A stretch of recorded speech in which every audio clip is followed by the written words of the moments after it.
Okay, so chapter 2, which is dirty vendors and dirty hair companies.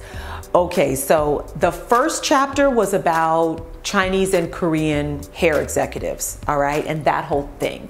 This is not about China, all right? So this has to do with our experiences with our raw hair sales, okay, over the years.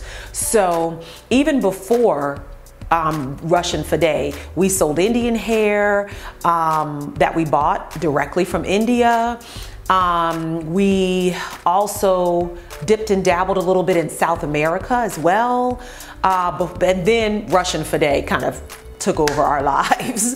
But, and we've actually bought hair over the years for special clients and things like that from other places throughout the world, right? So we're really, really, really very aware of hair collection activities in various countries throughout the world. We've never skipped a beat. We've always kept the pulse on what's happening. Even though Russian Fade was our mainstay, you know, we would occasionally buy from here, buy from there for special clients, and just to keep a tab on what's happening out there. So let's talk about dirty vendors. So the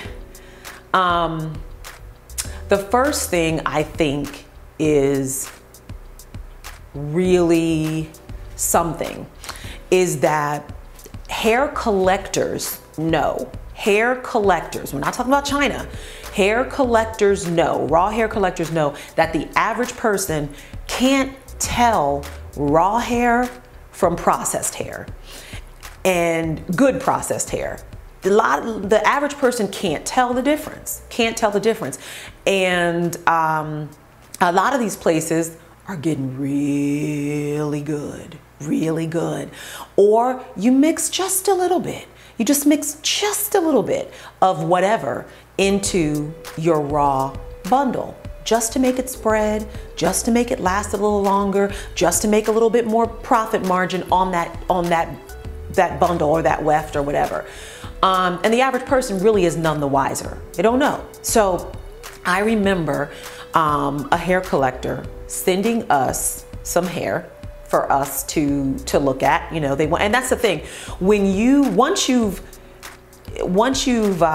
either achieved some success or grown your customer base to a certain size, or just have a widely recognized name, the hair collectors will come looking for you. Now, China vendors, they'll send you, you'll get 100 emails every day. That's not what I'm talking about. I'm talking about raw hair collectors from different parts of the world will come and seek you out, okay? And that's what has happened to us over the years. I had this one particular hair collector send us some hair, and we got it, we looked at it, and we said, no way. We would never sell this. This is not raw. I don't know what you thought you were doing, but this is not raw, and no, we would never sell this. Do you know what their response was? Their response to us was, what exactly was it about the hair that caused you to think it wasn't raw? Really? Really? Really? So you want me to help you in your trickery? You want me to help you trick me better next time? Like, what in the world? Who asks that? I'm just saying, like, but again, it's greed. You know, there's just such a greed. Maybe if we can make it stretch a little bit more, if we can dilute it a little bit more, if we can trick them over here, they'll never know. It's still performing, you know, that kind of thing. And you see that a lot. You see that a lot. We've had vendors steal from us, now Russian Fade is our trademark. We own it, right? I came up with the name, and Fade means faith. And, you know, Russian is the region. And we own the trademark. So we've had vendors try to trick customers saying that they were our supplier. We've had vendors try to take the Russian Fade name. I got an email from a hair collector who was telling on another hair collector, saying, oh, such and such and such is using the famous Russian Fade name, so and so and so forth, you know, and it's, I got a little something for them though. But the reality is that, yeah, you know, we'll steal, we'll rob, we'll cheat, we'll trick, all in the name of greed. It's really, when people say the hair game, they never lie. That is very much, it is very much and can be very, very, very dirty. Very dirty. Especially when you say no to a vendor. What does she mean that our hair isn't good enough for her customers? Who does she think she is? That nigga. Okay, so on to dirty hair companies. All right, so let's talk about this. I could really go in, so I'm gonna try to keep this at, you know, some concise bullet points. But we have seen some stuff. We have seen some stuff. And when I say that, I mean, and this is documented. This isn't, you know, hearsay or, no, documented. Hair companies paying people to do negative reviews on Jace. Hair company owners posing as customers and posting whole bunch of negative feedback on hair blogs, you know, websites, so on and so forth. You may not know this, but you can even, there are actually services out there where you can actually purchase, hey, I want to purchase 30 negative reviews. I want to purchase blah, blah, blah, blah. And I want them to go on this consumer site or this consumer site or this consumer watchdog site or this or that. Yes, ma'am. Yes, sir. Yes. And so you may not be aware of how dirty it actually can get. All right. And this is the thing. If you are out there and you are looking at maybe getting into the hair business and so on and so forth, you just better be prepared. You better be prepared. You better be ready, because now you probably won't experience anything like this if you're just going to stay status quo. You're going to sell what everybody's selling, do what everybody's doing. You're good. You try to do something different, or dare I say something, give customers something a little more, you better be ready. You better be ready. And it has nothing to do with your social media numbers. I mean, we only have, what, I don't know, 8,000 on Instagram, maybe 9,000 on Facebook. I mean, it's nothing. We don't have 100,000, 200, 800. I mean, no, not at all. But here's the thing. Leadership is not about your social media numbers. Your social media numbers definitely are not your bank account numbers.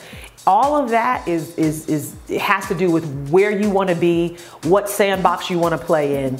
You know, for us, like, for example, real quick, social media, you're not going to see a whole lot of tomfoolery on our social media pages. The stuff that really attracts and really, you're not going to see a lot of that. We're just about the business. You know, we may have some funny stuff on there, but we're about our product. We're about our customers. We're about progress. And, you know, that's just what you're going to see. But all that aside, my point is that somebody was intimidated. So regardless of what your numbers were, social media numbers and this and that, somebody was intimidated. And those people fall into one of three categories: the imitators, the agitators, and the haters.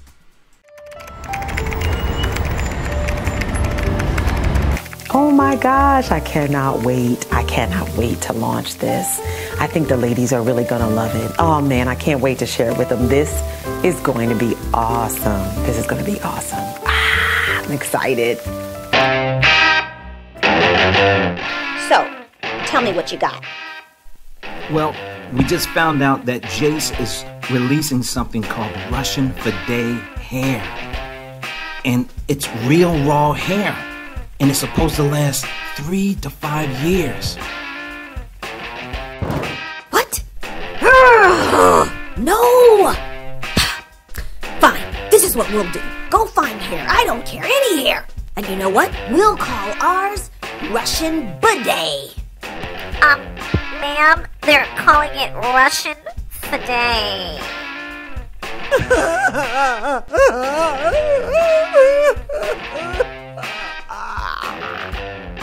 We'll call ours Soviet sophistication. Hey, Diva! They just launched Jace in color. They got colored hair now. Okay. Oh, we'll call ours the Rainbow Coalition Collection. Yeah. Really? And next, the Agitators. Okay, people, look sharp. A bundle for every comment. Type. Yeah, when I got my hair, it had lice and nicks and tidbits and roaches in it. Yes, I said it, roaches coming all out the bag. Stay away from this company, ladies. Don't you ever buy from them. There is no way it takes that long to get some hair. I could have grown my own hair by now. They are scammers, liars, and cheats, and I'm reporting them to the EEE. Girl, Hunty, you know she don't own a company anymore. They sold it, boo. Yeah, they sold it. Why you think they having that big sale? Because they got to get rid of all that bad hair. You know their hair is bad? And y'all dummies still buying it. I'm getting ready to go over here to Fake Beauty and get my life. That hair, no good. It's monkey hair. You buy Samurai Wavy from dragonhair.com. And the haters.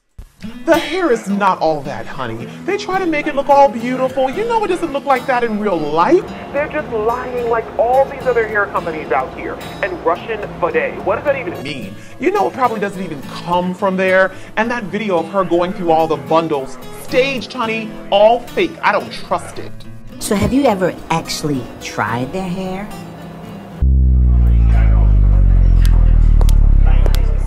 So, when I think about all that, I'm like, what? Are you crazy? Are you crazy? You paid people to do bad reviews on my company? You posed as customers to post negative slander, whatever? Really? Really? See, people better watch it. People better watch it. This is the reason why I don't play dirty. Because you never know who you're playing with. You never know who you're messing with. And there was a movie, I just saw this, not just saw, but recently I saw this movie, War Room, right? And some of you may have seen it. It's a Christian movie. And it's, there's a scene in there where basically it's a husband, wife, they're having marital problems. And the woman, the woman turns to prayer to try to heal her marriage, right? Because they were just constantly doing this and it just was not working. And so the husband, right, is at the gym or something, I think, talking to one of his, or maybe he's at a restaurant, I don't know, talking to one of his friends. And the friend says, yo, you could, you might hold your own, if you're trying to fight her, fighting with her, arguing with her, you might hold your own. But if the Lord is fighting for her, good luck. Like, it's a wrap. You're gonna lose. You're gonna lose. And I don't know why I remember that part of the movie, but I remember that part of the movie, and it's just real talk.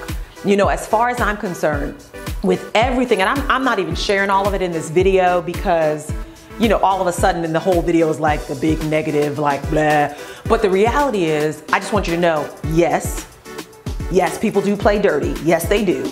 And, which is ridiculous to me because there's how many billion women, right, in the world to sell to? But yes, people do play dirty. But for me, I'm like, you want to fight me? Come on. But you want to fight him? Because he's got my front guard, he's got my rear guard, he's got my back, right? Because I've never played dirty, right? I've never disparaged your company. I'm staying in my lane, right? It's you that's messy. So you come on if you want it, but I mean, good luck with that. Good luck with that. And that's the reason why I do not play dirty, because you reap what you sow. You will reap what you sow, and that's real. And I'm gonna tell you, you give it a year or so, some of these companies, you're gonna find them, they're gonna be out of business. They're gonna be out of business because you reap what you sow. That's just real. That's just real. So anyway, Let's move on to chapter 3.